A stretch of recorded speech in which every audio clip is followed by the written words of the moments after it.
दोस्तों नमस्कार। दोस्तों मैं विमल शाही आप सभी लोगों का अपने चैनल में स्वागत करता हूं और उम्मीद करता हूं कि आप लोग सब लोग स्वस्थ होंगे एवं मस्त होंगे। सभी राष्ट्रवादियों और सनातनियों से ये निवेदन रहेगा कि आप लोग मेरे चैनल को सब्सक्राइब कर लीजिए और वीडियो को लाइक एवं शेयर भी कीजिए। दोस्तों राजनीति कितनी क्रूर है, अगर आपको इसका एग्जाम्पल देखना है तो आप पश्चिम बंगाल की राजनीति को देखिए, आपको समझ में आ जाएगा। और इस क्रूरता का एक चेहरा है, उस चेहरे का नाम है ममता बनर्जी। दोस्तों राजनीति में किसी से आपको राजनीतिक दल से बैर हो सकता है, लेकिन उस राजनीतिक दल से बैर के चक्कर में अगर आप अपने देश से ही नफरत करने लगेंगे तो इसका परिणाम बहुत ही खतरनाक हो सकता है। और ममता बनर्जी ने उस चीज को साबित करके दिखाया है कि अपनी राजनीति को सेंकने के लिए, अपनी राजनीति को चमकाने के लिए, अपने आप को सत्ता पर बार बार स्थापित करने के लिए ममता बनर्जी ने देश हित के साथ समझौता कर लिया। और इसका परिणाम क्या हुआ कि पश्चिम बंगाल के जरिए पूरे देश में घुसपैठियों की लाइन लग गई है। एक दो घुसपैठिए नहीं, करोड़ों में घुसपैठिए जो हैं बांग्लादेश से पश्चिम बंगाल के रास्ते पूरे देश भर में फैल चुके हैं। अक्सर आपने देखा होगा कि भारतीय जनता पार्टी जो है पश्चिम बंगाल के ममता बनर्जी पर आरोप लगाते हैं कि पश्चिम बंगाल घुसपैठियों को मदद करती है। उन्हें जैसे ही घुसपैठिए घुसते हैं उन्हें आधार कार्ड, राशन कार्ड, अन्य डॉक्यूमेंट्स प्रोवाइड कराने के काम टीएमसी और उनके सिंडिकेट मिलकर करते हैं। और टीएमसी वाले अक्सर ये आरोप लगाते हैं कि बॉर्डर की सुरक्षा का काम जो है बीएसएफ का है और बीएसएफ जो है सेंट्रल गवर्नमेंट के अंडर में आता है। और अगर घुसपैठिए आते हैं इसका मतलब बीएसएफ वाले सही से काम नहीं कर रहे हैं, इसका मतलब यह है कि सेंट्रल गवर्नमेंट सही से काम नहीं कर रही है। यही जो है ताना बाना हम लोग अक्सर सुनते थे, मीडिया में ये न्यूज हमेशा आता था। बीजेपी जब कभी भी ममता बनर्जी के ऊपर आरोप लगाते थे कि ये घुसपैठियों की मदद करती हैं तो पलटवार में टीएमसी या ममता बनर्जी ये कहते थे कि बीएसएफ वाले सही से काम नहीं करते हैं, इस वजह से घुसपैठिए अंदर आते हैं। तो सारा का सारा ब्लेम ये लोग फिर मोदी सरकार पर और फिर गृह मंत्रालय पर डालते थे। लेकिन कल जो है कोलकाता हाई कोर्ट ने एक जजमेंट दिया है। उस जजमेंट से पूरा का पूरा मामला जो है क्लियर कट हो गया है कि कौन इस मुद्दे पर राजनीति कर रहा था और कौन इस मुद्दे पर देश के साथ गद्दारी कर रहा था। कोलकाता हाई कोर्ट ने ममता बनर्जी सरकार को यह आदेश दिया है कि बीएसएफ जो अपने सीमा क्षेत्र में फेंसिंग का काम करना चाहती थी, उसके लिए भूमि अधिग्रहण का काम कंप्लीट हो चुका है। उसके बावजूद भी ममता बनर्जी बीएसएफ को फेंसिंग करने के लिए जमीन नहीं दे रही है। तो कल कोर्ट ने कहा, ममता बनर्जी को फटकार लगाते हुए कहा कि आप जो है बीएसएफ को फेंसिंग कराने के लिए जमीन दीजिए। तो दोस्तों जब हाई कोर्ट का ये ऑर्डर आता है तब हम लोग को अब स्पष्टता के साथ ये पता चल जाता है कि घुसपैठिए के मुद्दे पर राजनीति कोई और नहीं ममता बनर्जी कर रही थी। देश हित के साथ समझौता कोई और नहीं ममता बनर्जी कर रही थी। कितने शर्म की बात है ना दोस्तों, एक देश की नेता जिसे हम लोग कभी शेरनी कहा करते थे। जब 2005 में मुझे अभी भी याद है, ममता बनर्जी मनमोहन सिंह की सरकार में संसद के पटल पर इतने मोटे कागज लेकर आती और कहती कि ये देखिए ये घुसपैठियों की लिस्ट है। और पूरी की पूरी वामपंथी सरकार जो है घुसपैठियों की मदद करती है। और उन्होंने पूरा का पूरा बंडल जो है लोकसभा अध्यक्ष के ऊपर मतलब उठाकर फेंकी थी कि ये लीजिए, इसको मैं करूंगी क्या।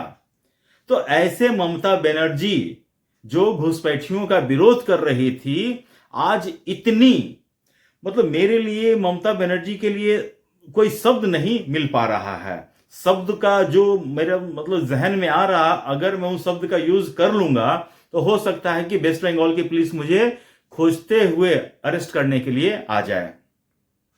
इतनी घृणा वाली, इतनी नीचता वाली राजनीति ममता बनर्जी कर रही है और ये समझ रही कि पश्चिम बंगाल उसके बाप का है। उसके जो मम्मी जो है ना दहेज में लेकर आई थी, इस तरह का बर्ताव कर रही है कि पश्चिम बंगाल उसके बाप का है। पूरे के पूरे पश्चिम बंगाल भारत देश का एक अभिन्न राज्य था, शिक्षा, कला, संस्कृति का केंद्र होता था। वो पश्चिम बंगाल उन्होंने ऐसा सिंडिकेट बनाकर रख दिया है जो आज घुसपैठियों के तलबे चाटने पर मजबूर हैं। घुसपैठियों के लिए 2-4 रुपया, 10-20 हजार रुपया के लिए घुसपैठियों का सारा काम करने को पूरे के पूरे बंगाल के लोग तैयार हैं।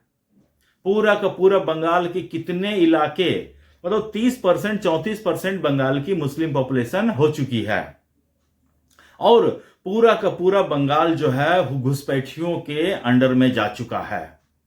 चाहे आप मुर्शिदाबाद का एग्जाम्पल लीजिए, चाहे आप 24 परगना का एग्जाम्पल लीजिए, कई एक जिले के जिले मतलब घुसपैठियों के कंट्रोल में जा चुका है। और ममता बनर्जी कहती हैं कि हम ही बांग्ला अच्छी। ये तो बिल्कुल बेकार स्टेटमेंट देती है ममता बनर्जी। और पश्चिम बंगाल के लोगों का मुझे पता नहीं चल रहा है माइंड में क्या भूसा भर गया है, या फिर सबके सब धतूरा के या अफीम खाकर अफीम के नशे में चूर हैं। उन्हें सच्चाई से अवगत हैं ही नहीं। एक पर एक मतलब घटनाएं होती हैं, लेकिन पश्चिम बंगाल के लोग जागरूक हो ही नहीं रहे हैं। पता नहीं कौन सा अफीम सूंघकर वो लोग बैठे हैं कि उन्हें जागरूकता अंदर से जाग ही नहीं पा रहे हैं। तो अब जैसा कि अब कोलकाता के कोर्ट ने ममता बनर्जी को फटकार लगाया है कि जमीन आप दीजिए, तब हो सकता है कि ममता बनर्जी का तो यही आदत ही है, बिना कोर्ट के फटकार के ममता बनर्जी 1 इंच हिलती तक नहीं है। ममता बनर्जी पूरे घुसपैठियों का, भ्रष्टाचारियों का, सिंडिकेट वालों का, करप्ट लोगों का ढाल बन के हमेशा खड़ी रहती है। अभी आपने देखा ही होगा कुछ दिन पहले आईपीआई के दफ्तर पर जब ईडी वालों ने छापा मारा तो ममता बनर्जी को लगा कि जैसे उनके घर पे छापा मारा गया है। तुरंत आईपीआई के ऑफिस में पहुंच जाती है और पूरा हंगामा खड़ा करती है। तो ममता बनर्जी अपने कृत्यों के साथ बहुत बार ऐसा करता है कि लगता है कि वो भ्रष्टाचारियों के साथ खड़ी है, भ्रष्टाचारियों का ढाल बन के खड़ी है। और इस मुद्दे पर मुझे लगता था कि पहले बीजेपी वाले झूठ बोल रहे हैं, लेकिन अब हाईकोर्ट के निर्णय के बाद मुझे ऐसा लगता है कि बीजेपी वाले बिल्कुल सही कह रहे थे कि ममता बनर्जी जमीन नहीं दे रही है। सोचिए, मतलब कि जो फेडरल स्ट्रक्चर की बात करती है ममता बनर्जी, कितनी ढीठ लेडी है ये कि वो स्टेट है, सेंटर है, मतलब कि उससे बड़ा है, ऊपर है, तब जाकर ये अपना इतना मनमानी चलाती है कि सेंटर को ये जमीन नहीं देती है ताकि वो बॉर्डर की सुरक्षा कर सके, फेंसिंग कर सके। सोचिए कि ममता बनर्जी अगर टॉप पर होती और कोई इनसे नीचे होता, उनका क्या हाल करती होगी। आपने कभी, इसीलिए मैंने बोला कि राजनीति का क्रूर चेहरा देखना है तो आप ममता बनर्जी को देखिए, आपको सब बहुत अच्छे लगने लगेंगे। अरविंद केजरीवाल हो या ममता बनर्जी हो, सब के सब क्रूरता की प्रकाष्ठा पे जाकर बैठे हैं, और जो लोग भी क्रूरता की प्रकाष्ठा पे बैठे हैं उनका पतन होता ही होता है। वामपंथियों को देख लीजिए, इसी ममता बनर्जी को कभी वामपंथी घसीट कर मारते थे, और आज वही वामपंथी कहते हैं कि ममता बनर्जी अच्छी है, और ममता बनर्जी कहती है कि वामपंथी अच्छे हैं, सब लोग साथ बैठ के गलबैयां करते हैं। तो अब ये दोस्तों, अब पश्चिम बंगाल के लोगों को तय करना है कि आपको अपनी सुरक्षा के लिए क्या चाहिए। बॉर्डर सुरक्षित चाहिए या फिर बॉर्डर ओपन चाहिए ताकि बांग्लादेशी मतलब कि अनकंट्रोल्ड वे में भारत में घुसते चले आए और पूरा का पूरा यहां अपना साम्राज्य स्थापित कर लें। ये आपको सोचना है पश्चिम बंगाल के लोगों। दोस्तों, मुझे आज के लिए इतना ही अपडेट देना था। आप लोग अपना ख्याल रखिए, स्वस्थ रहिए, मस्त रहिए।